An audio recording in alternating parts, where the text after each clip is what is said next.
The United States Food and Drug Administration allows dozens of products within food manufacturing that other countries do not. Many of these products consist of hormones, chemicals, oils, and more. These substances can cause numerous health problems such as cancers, heart disease, diabetes, and the list goes on. On the other hand, there are also products that the US has banned that other countries have as a staple food in their diet. These regulations can provide moral and health-focused limitations on food allowed for mass consumption. My topic today will cover food regulations in the US. The current limitations on food manufacturing may not be enough to protect citizens from illness or health conditions. Stricter guidelines could provide better quality food, improved overall health, and an increased general well-being. I have become qualified to discuss this topic after doing extensive research on food regulations and related health issues. There are three main points I'd like to cover in my speech. First, I will provide basic knowledge on what the current guidelines on food in the US are. My second point will cover the advantages that stricter food guidelines could provide for overall well-being. My third point will discuss the possible disadvantages that increased food regulations can cause. Getting to my first point, which is the current state of food regulations in the United States and the general purpose of said guidelines, according to the Institute of Medicine and National Research Council Committee to ensure safe food from production to consumption, the food safety system is made up of over a dozen committees that enforce over 35 statutes. These statutes are also overseen by 28 committees within the Senate and the House of Representatives.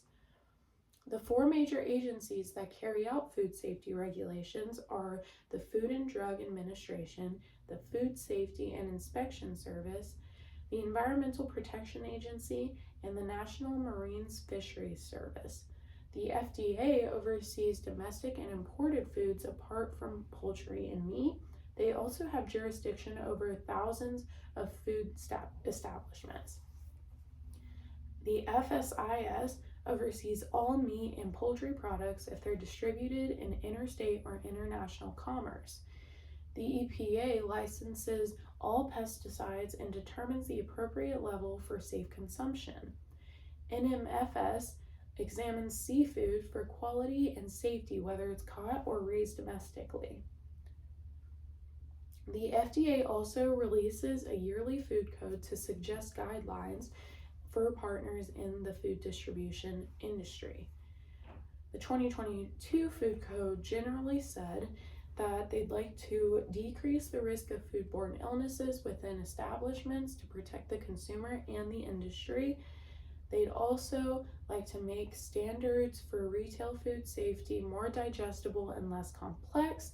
And finally, they'd like to make inspections and audits for food establishments more standardized in process.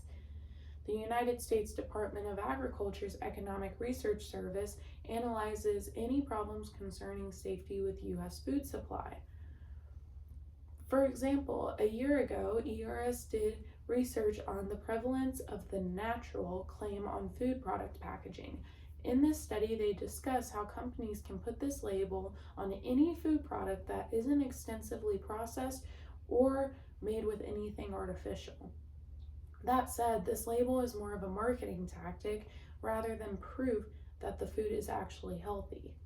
In another study, they gathered statistics on import refusals due to contaminants and pathogens from 2002 to 2019.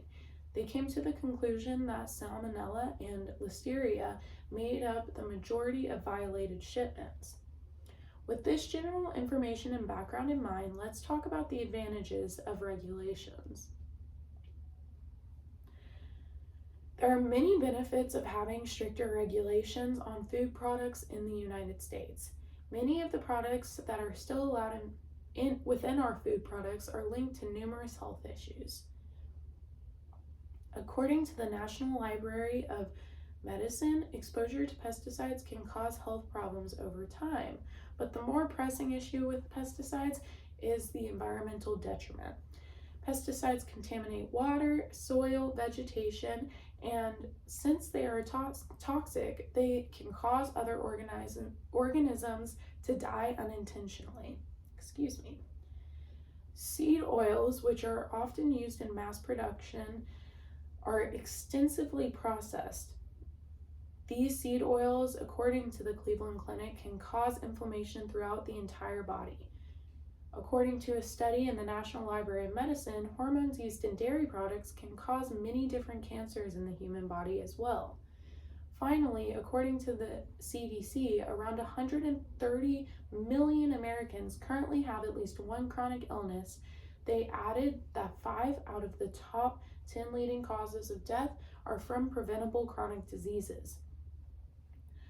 With these increasing diseases and all of the studies that the CDC has done, the USDA and CDC have had the most chronic diseases, which are rapidly. The USDA and the CDC have said that the most chronic diseases, which are rapidly increasing, could be prevented. They link these issues to diet and exercise, but insist that overconsumption is to blame. Obesity plays a large part in this epidemic, but it is especially hard when the overconsumption of food is a food that is disease-causing. If our government were to decrease the amount of dangerous chemicals and substances in our food, illness rates would inevitably decrease. Now that you understand what can be prevented